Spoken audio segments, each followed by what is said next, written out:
දෙල්ගොඩ සියඹලා පේවත්ත ප්‍රදේශය පදිංචි අවුරුදු 2 මාස 4ක දරුවෙකු මිය ගිය පුවතක් පසුගියදා වාර්තා වුණා. ඉලන්දාරි පේලිගේ රෝහිත දසුන් නැමැතිම දරුවා මෙලෙස ඝාතනය කර ඇති බවටයි පොලිසිය පවසන්නේ. එම ඝාතනය සම්බන්ධයෙන් මියගිය දරුවාගේ 49 හැවිරිදි මවගේ අනියම් සැමියා යයි පවසන පුද්ගලයෙකු මේ වන විට අත්අඩංගුවටගෙන තිබෙනවා. එම නිවසේ සිට මීටර් 100ක් පමණ දුරින් පිහිටි ලිඳට මුහුණ සේදීමට ගිය අවස්ථාවේදී දරුවාගේ හැඬීම පාලනය කරගත නොහැකිව තමා දරුවාට පහර දුන් බව ප්‍රශ්න කිරීම හමුවේ සැකකරු පොලිසියට පාපොච්චාරණය කර තිබෙනවා. පහරදීමෙන් පසු දරුවා සිසිසුන්ව ඇද වැටි ඇති අතර මුහුණ සෝදා පැමිණ මවට සැකකරු පවසා ඇත්තේ දරුවා ඉබේම ඇද වැටි සිහිය නැති වූ බවයි.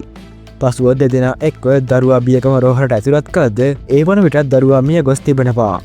නමුත් සිද්ධිය සම්බන්ධව සැකසිතු රෝහල් බලධාරීන් වහාම මේඝාවත්ත පොලිසිය දැනුවත් කිරීමට පියවරගෙන තිබුණා. පසුව මහර වැඩබලන මහේස්ත්‍රාත්වරයා විසින් ස්ථාන පරීක්ෂණ පවත්වා ශිරුවර රාගම ශික්ෂණ රෝහල වෙත යොමු කළා. එහිදී සිදු කළ පශ්චාත් මරණ පරීක්ෂණයේදී අනාවරණය වී ඇත්තේ දරුවාගේ උදර ප්‍රදේශයට මොට ආයුධයකින් එල්ල කළ ප්‍රබල පහරක් හේතුවෙන් හෘදය පැලීම් ඇති වී මෙම මරණය සිදු වී ඇති බවයි. සිද්ධිය සම්බන්ධයෙන් වැඩතුර විමර්ශන මේඝාවත්ත පොලිසිය විසින් සිදු කරනු ලබනවා. මෙවැනි නවතම පුවත් ඉදිරියටත් බලන්න සබස්ක්‍රයිබ් කර රැඳී සිටින්න අප සමග.